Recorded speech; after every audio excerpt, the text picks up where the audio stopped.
Your father has probably never said the words, "I love you" to you. Not easily, not often, maybe never. But don't mistake that silence for the absence of love, because he has been saying it your whole life, in a language you were never taught to hear.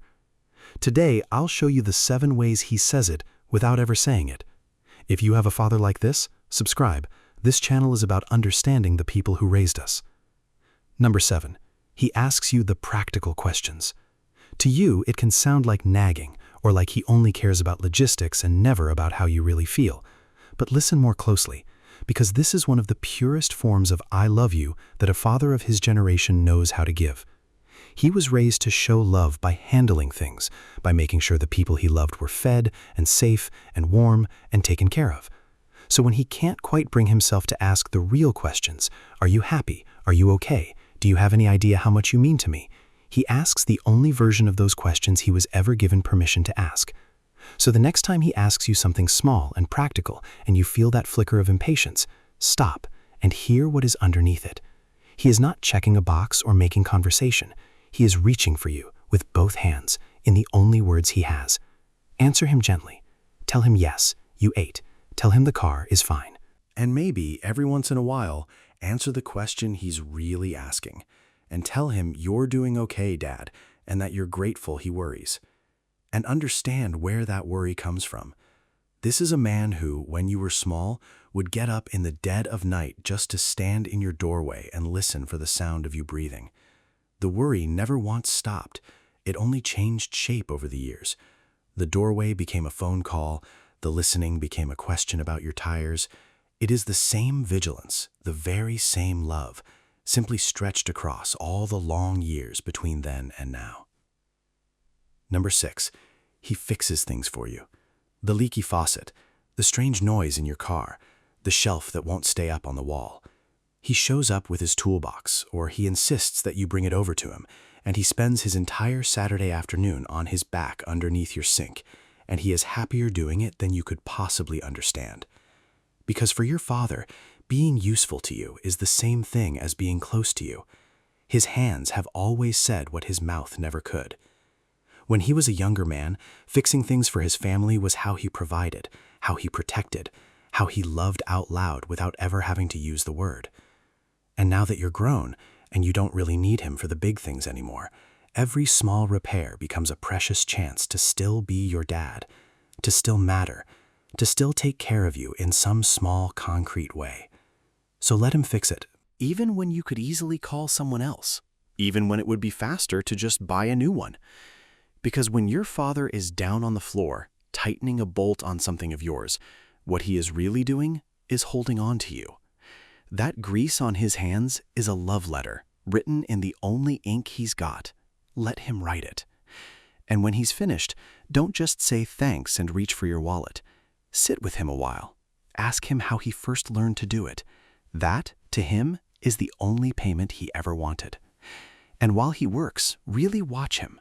The deep focus on his face, the care in his hands, the small, satisfied nod when the thing finally works again. That look right there is what contentment looks like on your father. You are watching a man doing the one thing he feels he was put on this earth to do: take care of his child. There are very few things left in his life that make him feel more like himself than that. Number 5, he brags about you to everyone, except you. Go and talk to his old friends, his neighbors, the man behind the counter at the hardware store, and you will discover something that might genuinely shock you. Your father cannot stop talking about you, your job, your kids, that thing you accomplished years ago that he is somehow still proud of. To strangers and old buddies, he absolutely beams. He pulls out the photos. He tells the stories, the same ones, again and again. And yet, to your face, all you ever seem to get is a small nod, a quiet, "That's good," and maybe a pat on the shoulder. Here is the reason for that strange gap. Saying it directly to you while looking you in the eye is simply too much for him, too vulnerable, too far outside everything his whole life taught him a man is supposed to do and feel and say. But the pride has to escape somewhere because it is genuinely bursting out of him, so he tells the entire world, and just never quite manages to tell the one person it's actually about. So if you have ever heard secondhand the way your father talks about you when you are not in the room, please believe every word of it. That overflowing can't help himself pride is the great big I love you that he could never quite aim straight at you. And here is something you can actually do with that knowledge. The next time the two of you are together, tell him you heard. Tell him that so-and-so mentioned how proud he is of you. Then watch him wave it off, gruff and embarrassed. But watch his eyes and the way he sits up just a little straighter. You will have handed him one of the best feelings he gets all year. If you're starting to recognize your own father in these, good. That is the whole point of watching. Stay with me, because the last two are the ones that are going to stay with you long after this video ends. Number 4, he keeps the things that matter. Open a drawer in his old desk, or pull down a box from the top shelf of his closet, and you just might find them.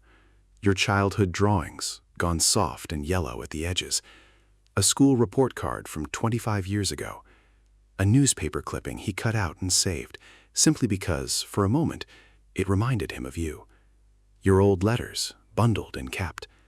And somehow, mysteriously, your favorite snack from when you were small is always in the kitchen cupboard whenever you come to visit.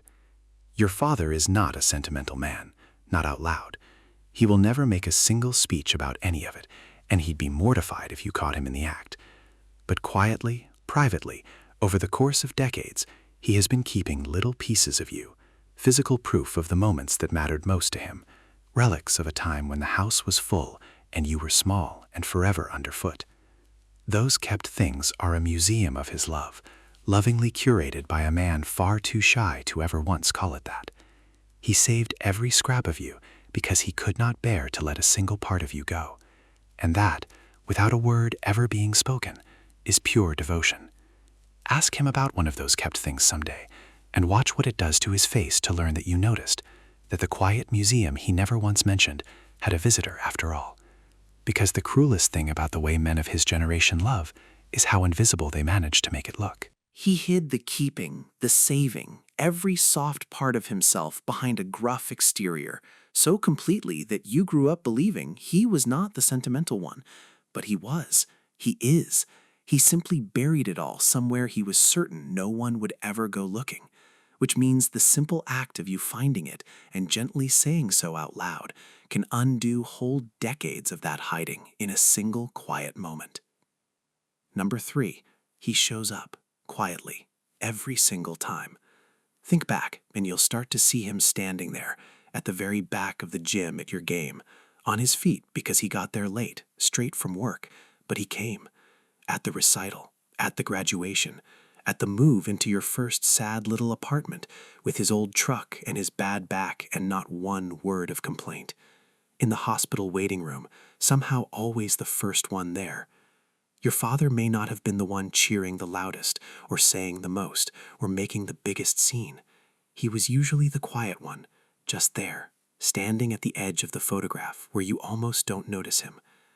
Presence was his love language long before you ever knew to look for it. And if you sat down today and tried to count up all the times your father was simply quietly, dependably there when it counted, you would lose count before you finished. That was never obligation. That was love, standing in the back, making absolutely no fuss at all. And take a moment to think about what it actually cost him. The mornings after long night shifts when he showed up anyway. The events he sat all the way through without fully understanding them, just to be somewhere near you. The exhaustion he hid behind a steady face. He never once asked you to notice the price of his showing up. He simply paid it, quietly, over and over, for years and years. Because being there for you was never really a cost to him at all. It was the entire point. Number 2, he provided. And I don't only mean money. I mean the early mornings, decade after decade after decade, when he dragged himself out of a warm bed and off to a job that he may very well have hated because his family needed to eat, and you needed new shoes, and someday there was going to be a school to pay for. I mean the things he quietly went without, the dreams he folded up and put away, the wants he never once mentioned out loud, so that you could have what you needed, and then a little bit more on top of it. As a child, you never saw a single bit of it. You simply had a roof over your head, and food on the table, and a warm bed, and the extraordinary freedom of never even having to wonder where any of it came from. That freedom was the whole gift. Every exhausting shift he worked, every sacrifice he made and never once complained about, every dream of his own that he quietly buried so that yours could come first, all of it was a love letter, written patiently over 30 years, that you were simply far too young at the time to know how to read. But you can read it now. Your entire childhood, every comfortable, ordinary day of it, was paid for in your father's quiet, unglamorous, relentless love. He never expected you to thank him for it. He never even expected you to notice. He simply did it every single day because you were his, and that was always reason enough. And the hardest part of all is this: he will very likely go to his grave still believing it was simply what a father is supposed to do. Nothing special, nothing worth thanking him for. Just the plain, ordinary duty of a man toward his family. But he is wrong. It was never ordinary. It was extraordinary. A choice he made fresh every single morning for decades. So look him in the eye one day and tell him you know what he gave up for you. Tell him it was never invisible and never for nothing. And number one, the deepest one of them all. Your father says I love you with his hands, not with his mouth. It is the firm handshake that lingers just a half second longer than a handshake really needs to. It is the heavy, work-worn hand that lands on your shoulder and simply rests there for a moment. It is the pat on the back, the brief squeeze of your arm, the slightly awkward hug at the door that he reaches for first and then doesn't quite know how to end. A man who was never once taught how to say the words learned instead to pour every bit of that love into touch, into those few precious seconds of contact that say everything his voice never could. So pay close attention to it. Notice the very next handshake, the next hand on your shoulder, and feel the whole enormous unspoken sentence folded up inside it. Because here is the truth that he carries quietly and will never speak aloud. One day, there is going to be a last one, a last handshake, a last hand on the shoulder, a last hug at the door, and you will not know that it was the last until long, long after it has already happened.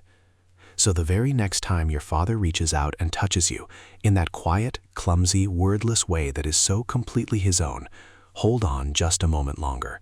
Hug him back a little harder. Let him feel somehow that you have finally come to understand exactly what he has been telling you without words for your entire life. He loves you. He always has.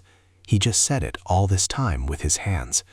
And don't wait for some grand, perfect moment to let him know you finally understand. There won't be one. The understanding passes between men like him in the small things. The extra second you hold the handshake, the way you lean into the hug, your own hand placed over the top of his. He won't say a word about it, of course, but he will feel it all the way down, and he will carry it with him for the rest of his days. So no, your father may never once say the words to you. He may go his entire life without ever telling you, out loud and plainly, that he loves you. But now you know the truth. He has been saying it all along. In the practical questions, in the repairs, in the bragging he does behind your back, in the treasures he quietly kept, in the years of showing up, in 3 decades of silent sacrifice, and in the simple touch of his hand. His love was never ever missing. It was only ever written in a language that you can at last finally read. So this week, do 2 things for me. First, hear it. Really, truly hear it.